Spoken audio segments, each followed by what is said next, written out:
Shalom, family. A mosquito just flew by me, y'all. So if y'all see me start swinging, that's why, okay? Or scratching. So, what's up? It's Jetty, Empress Jetty, the Rabble Rouser. If you haven't already, first, Yah be glorified, magnified. Thanks for watching. If you haven't already, check out the YouTube channel, Black Enlightainment. And do go to the playlist entitled The Culture and listen and share your thoughts. Some original songs by yours truly seem to be attracting some producers that would like to help me turn them into like real songs. So your thoughts would be great. But let's not waste any time. Listen to me. Listen to me, righteous ones, rising ones, holy ones, divine ones, taught and learned ones, wise ones, pure ones, right?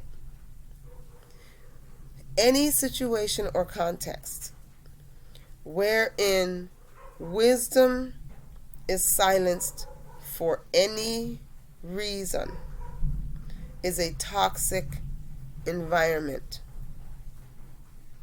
I'm going to repeat that for you. Maybe not in the same words because I don't even know how I said it. Any environment where wisdom is suppressed, silenced, ignored, right? That's a bad space to be in. That is toxic. That is poisonous. Now, I understand that a lot of you have these romantic, aka Rome, ideas about manhood and womanhood and marriage. And that somewhere in all of it, we lost sight of the fact that it is the mama bear and the lioness and the other she things defending their spaces and children that are the most fierce in the wild. Somehow we lost sight of that. And we decided that any time anything in the species goes to war, that it is being masculine and that it is, so if that's a female thing, that it's outside of she's outside of her true form and she's somehow trying to be masculine or showing masculine traits, right? That's absurd. It's a very, very, very, very, very feminine trait. I would go so far as to say probably one of the strongest feminine states to be in outside of falling in love and giving birth would be defending home and children. I think that they are the probably 3 points at which femininity is like over the top. It takes over the whole entire whatever space it's in, however big or small, it's taking over now, right? When you are in love, right? When you're giving birth, and when you are defending your home, particularly if you have children, but not exclusively with children, right? And so because people have these romantic ideas, this is why we're not to learn the ways of the heathens, okay? We believe all of this stuff is our culture and old-fashioned, and it's not. We have this idea of Judeo-Christian values, but our Hebrew culture and way have nothing to do with their Christian values. I'm sorry. I'm not sorry. I'm sorry y'all think that. Y'all don't read enough. Y'all don't read enough. And y'all didn't go get y'all copies of the Apocrypha and the Encyclopedia of Lost and Rejected Scriptures like I told you to neither. Because y'all be still asking too many of the same kind of questions y'all not reading. So because you think of old-fashioned as like 1492 and more like and up to now, you have a completely colonialized mindset of what a woman even is, so that you believe stupid stuff like it's unfeminine for women to fight, when women warriors in indigenous cultures are known to be some of the fiercest warriors. Not like, oh, every now and then, but like, no, like, if you pull yourself together a female army, nobody's gonna come with no smoke. Nobody wants that. Nobody wants that. And everybody knows that. And those women weren't trying to be men, although I'm sure you had your like butch chicks in there that were trying to be men. I mean, we always been what we are now. Those same defiling spirits, they got here way back then. So, and gender confusion and all this stuff, like the world's been like it's been for a while, right? So we've got to like rewind a little further than like 1492. Okay, let's go further than the year 1 BC. Let's just go back further than that and look at how first of all, look at how, who, and what Yah is. Because if you study Yah, then you know how to be, because we're supposed to be like Yah. That's why I don't trip about y'all being mad when I be on fire, because I'm like, you don't know the God I serve. I will flatten the city. Because I know Yah. Yah don't play about mixing the clean with the unclean.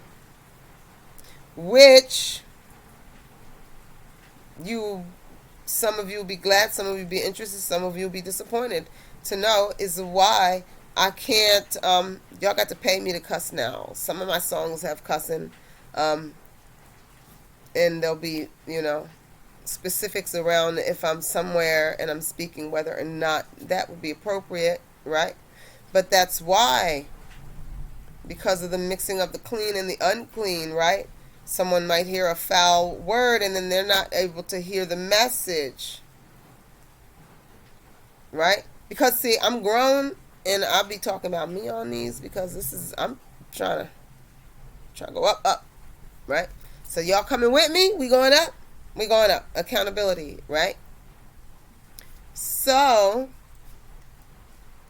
you have to go back to an understanding of male and femaleness that's balanced.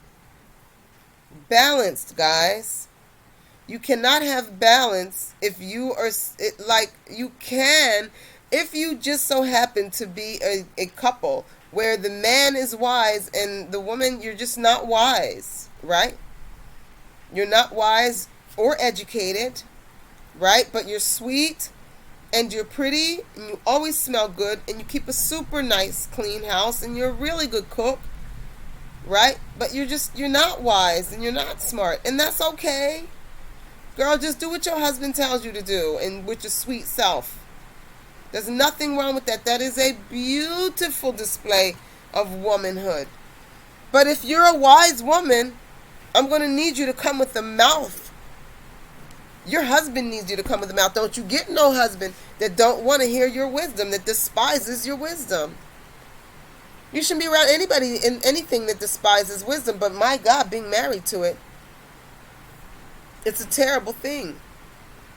My first husband, rest in power, officer, my first husband used to be furious that I was always right. And I assure you, I was not always right, but I was always right when he was doing something absurd and I was trying to interrupt to prevent the family some disaster down the road, some sort of struggle that I was trying to avoid. And then just out of some display that he doesn't have to listen to me, he's the husband and who am I to try to tell him what to do, then he would do the opposite of what I was asking, and then exactly what I said would happen, and then he would come and be like, I hate it, you're always effing right. Well, there's a different way to approach it, right? How about when I come and I say, so babe, right? I know that you're thinking XYZ, but I don't think that you've considered P, Q, L, and F over there. And so maybe if you consider that, you might want to come up with a different plan, right? Like that's like me. That's me. That's how I get down, right? That's like a real conversation that might happen on Today with Anybody. That's how I talk. And now when you spaz out, and I'm controlling, and I'm this and I'm that, and then the worse it gets, the meaner you are to me, and the more right I am, then the more I'm supposed to learn to take how mean and mad you are, because I'm supposed to understand because you feel bad because you caused all this, so I'm supposed to enter into like compassion for you, and I'm really not supposed to like speak out and have any wisdom about it. Like the worse it gets, the more I prove I'm loyal and a woman by like not saying something. You've got to be kidding me. Nope. Good men don't want that. Good men want wise wives, and they want us to speak up.